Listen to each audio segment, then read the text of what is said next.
तो चमक के मारे खुश हो गए। अब बढ़िया रहा। भगवान नजदीक आए सो दूर से ही भगवान बोले भैया राम राम।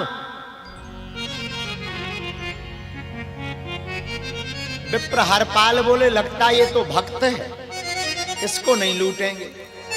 भगवान बोले सुनो, हमने ये नियम पूर्ण कर लिया, पर तुम राम नाम का नाम मत लेना, राम राम मत कहना।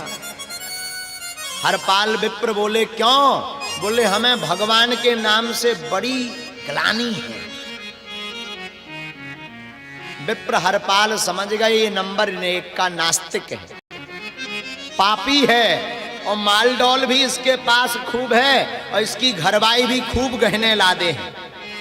इसको लूट लें कोई दिक्कत नहीं है। बोले भैया कहां से आए? भगवान बोले बस भैया यहीं से आए, आगे के गांव तक जाना, पर तुम हमारी कुछ मदद कर दोगे? बोले क्यों? बोले हमने सुना इस रास्ते में एक हरपाल नाम का विप्र है, बड़ा नंबर बनकर डकैत है। हरपाल बोले बात तो बढ़िया सुनी, एकदम सही बात है महाराज, उससे बच के रहना, डकैत बहुत खतरनाक है वो। और बोले डकैत भर नहीं है, लठ भी मारता है। भगवान बोले भैया तुम्हें पता है कि कौन सी गली जानी चाहिए? बोले हमें सब पता है, हमारे अनुसार भर चलो। हमें क्या मिलेगा? भगवान बोले क्या चाहिए? बोले कुछ तो चाहे। सेठ ने एक मोहर दे दी, ये रुक, बोले तुम यहीं ठहरो, हम अभी आते हैं।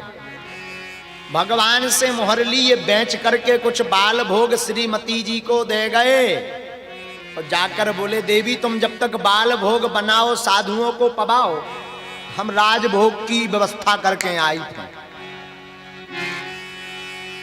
अपनी लाठी ली और हरपाल विप्र वन में आ गए, जहां भगवान सेठ बने हुए खड़े थे। बोले चलो सेठ। भगवान बोले भाई तुम आगे आगे चलो, हम पाछे पाछे। बोले ऐसा क्यों? बोले एक तो हमारे साथ श्रीमती जी हैं, हम दोनों अपनी बातें करते आएंगे, तीसरे को बात नहीं सुननी चाहिए।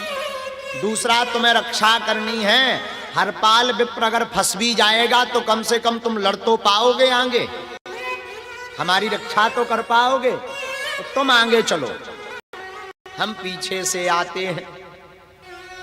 हरपाल विप्र आगे आगे हो गए, भगवान पीछे पीछे हो गए। अब भगवान रुक्मणी मैया दोनों बात करने लगी, सुनो जी अपने पास इतनी संपत्ति हो गई, अब क्या करोगे? झूठ मूठ की बातें करने लगे भगवान। तो भगवान बोले देवी सेठानी कुछ संपत्ति को गाड़ देंगे और कुछ संपत्ति को बच्चों के नाम से बंटवारा कर देंगे।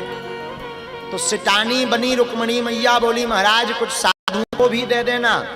भगवान बनावटी नाराज हो गए, चुप, साधुओं का नाम मत लेना, ये सब के सब पोंगा होते हैं, ये सब व्यर्थ में धन जाता है। हरपाल विप्र समझ गए नंबर 1 का पापी है।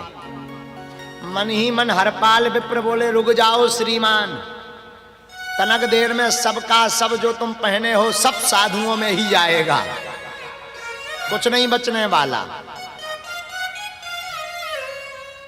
फिर क्या?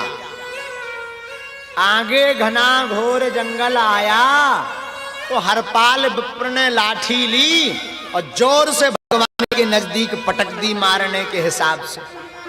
भगवान कांप गए, सहम गए, अरे भाई क्या हुआ, क्या हुआ? हरपाल विप्र बोले जिस हरपाल के लिए तुम डर रहे हो वो हम ही हैं, सावधान, खड़े तैयार हो जाओ ठीक से। भगवान कांपने लगे। अब बड़ा विस्मयता, बड़ा विचित्र दृश्य है, जो जगत को अपनी वाणी से, अपने स्मरण मात्र से कपा देते, वो भगवान आज भक्त के सामने कांप रहे हैं। जो भगवान के सामने बड़े बड़े काल कांपते हैं, बड़े बड़े देवता सिद्ध मुनिंद्र देवेंद्र कपिंद्र कांपते हैं, आज भक्त के लिए भगवान कांप रहे। रुक्मणी मैया ने दृश्य देखा, राम राम राम राम। बताओ तो, जो जगत को अपने द्वारा कपाते हैं, आज भक्त के लिए भगवान स्वयं कांप रहे। भगवान कांपते कांपते बोले, भाई हरपाल मारना मत, लूट चाहे जितना लो। हरपाल बोले, धरो जल्दी से। अपना गमछा निकाला, धरो सब। भगवान ने माला उतार दी, जो जो आभूषण पहने थे सब उतार दिए। बोले श्रीमती जी से कहो, नहीं तो हमने तो लठ। भगवान बोले मारना मत, हम उतरवाएं, सब दे रहे। रुक्मणी मैया बोली हम नहीं उतारेंगे। अरे देवी उतार दो, हमारे प्राण जिंदा रहे तो हम और लिपवा देंगे, इससे ज्यादा गहना लिपवा, प्राण बचा लो, ये खतरनाक है, छोड़ते नहीं किसी को। हरपाल ने फिर पटका लगा। बोले हाँ सही कह रहे जी, इन्हें पतो है हमारे बारे में, हम काऊ को नहीं छोड़ते, मारते भी हैं और लूटते भी हैं। सब रुक्मणी मैया ने भी